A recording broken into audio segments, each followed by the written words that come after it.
Jonas hindi nakapagpigil kay Badang at galit na galit ito. Sinyo di na nakapagpigil sa ibang liga. Pero bago yan, huwag niyong kakalimutang mag-like and subscribe sa video na to para sa marami pang video. Maraming salamat. Usapan nga ang battle ni Tipsy D versus Bruce. At tumatak nga ang linya na sinabi na sa flip top sumikat si Tipsy D at doon rin siya malalaos. At iba't ibang kwento at tunghayan sa Facebook tungkol sa nasabi ng MC. At kahit nga ang sunugan na page ay napareact sa sinabi ni Tipsy D.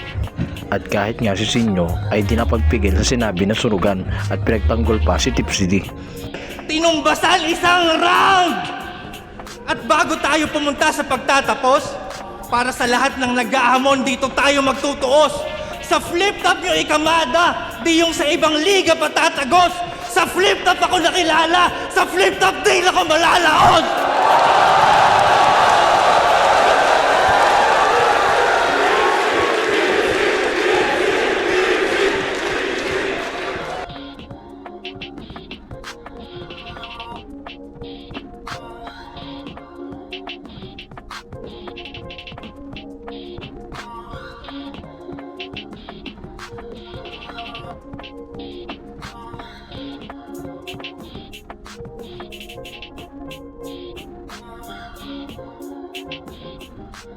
Sa kabilang balita naman, Jonas hindi nakapagpigil kay Badang. Usap-usapan nga sa social media ang sagutan ni Jonas at ni Badang. Nagkakasagutan nga ang dalawang MC sa Facebook dahil sa komento ni Badang na retokada daw ang asawa ni Jonas at tila hindi ito nagustuhan ng MC. Pumunta naman tayo sa retokadang asawa mo. Yan pala ang most dick rider mo. Asawa pala yan ni MC Julio na dating ghostwriter mo. Ang kapal ng mukha mo. Sinusulatan ka na ng mga bara tapos pag wala siya, yung asawa niya, kinakantot mo. Ang tindi mo, Jonas, tapos may pa post-post ka pa ng asawa at anak mo na masaya kayong pamilya. Pero di mo inisip, may umiiyak kasi nakasira ka ng pamilya. Alam ng 3GS yan, huwag mo nang itatanggi pa. Kaya nga gumawa sila ng kanta, ang title, Ahas by Acapella. Puki ng ina kasi ng asawa mo, daig papawok-wok.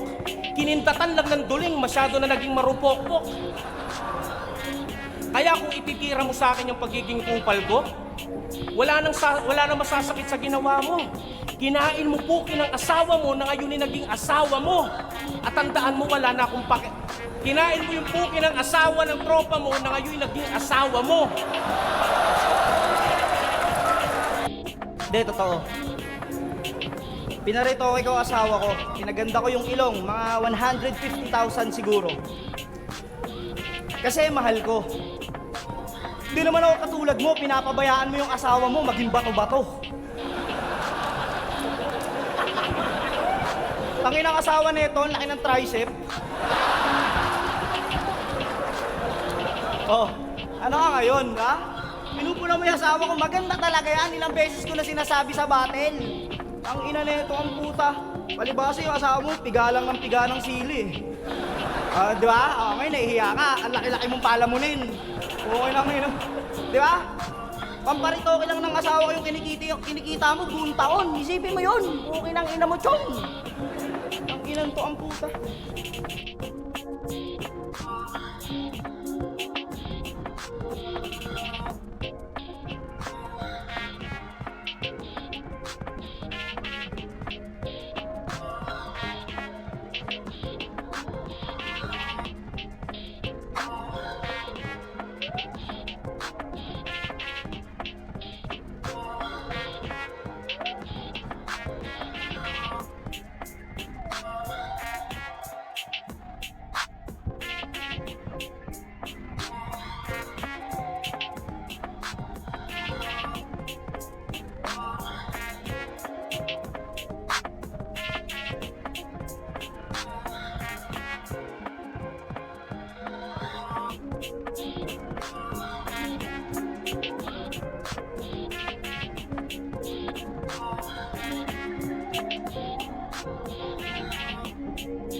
Kayo mga tol, ano masasabi nyo? Paki-comment below naman mga opinion nyo. At huwag nyo kakalimutan mag-subscribe at mag-hit ng notification bell para sa maraming video. Maraming salamat!